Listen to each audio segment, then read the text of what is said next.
Golden State Warriors versus Brooklyn Nets. Isang tanong ang umiikot ngayon, easy win ba ito para sa Warriors? O may chance bang manggulat ang Nets? At syempre, pag-uusapan din natin ang status ni Stephen Curry, maglalaro ba siya o hindi? Pero bago ang lahat, kung bago ka pa lang sa channel na ito, huwag kalimutan mag-like at subscribe.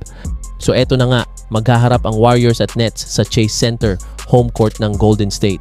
Sa standings, malinaw ang sitwasyon. Ang Warriors lumalaban para sa play-in spot. Ang Nets naman, nasa rebuilding phase.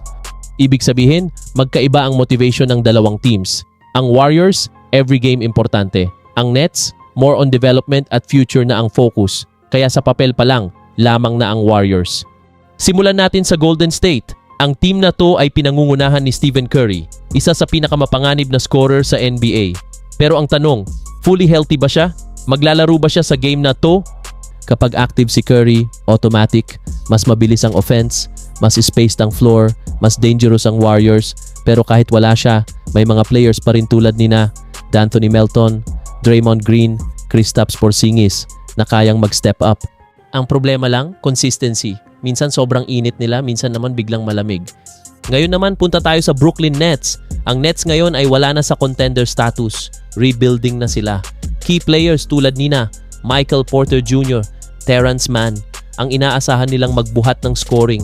Si Porter, the explosive scorer, kayang mag 30 points anytime, pero inconsistent. Si Terrence Mann, solid two-way player, pero hindi siya natural superstar na magdadala ng buong team gabi-gabi. At yan ang problema ng Nets. Kulang sa star power, kulang sa experience sa big games. Ito ang pinaka-importanting part ng game. Warriors offense versus Nets defense.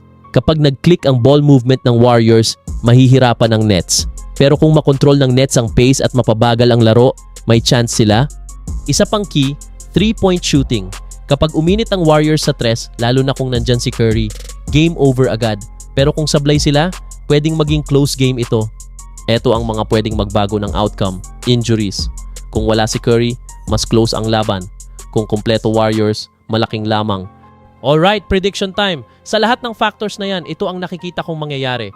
Golden State Warriors ang mananalo.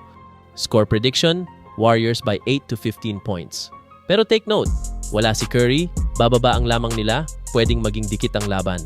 So ayan mga ka-NBA, Warriors versus Nets prediction natin for today. Sa tingin nyo, easy win ba ito? O may upset bang mangyayari? Comment down below. At kung nag-enjoy kayo sa video na to, like, subscribe, hit the notification bell.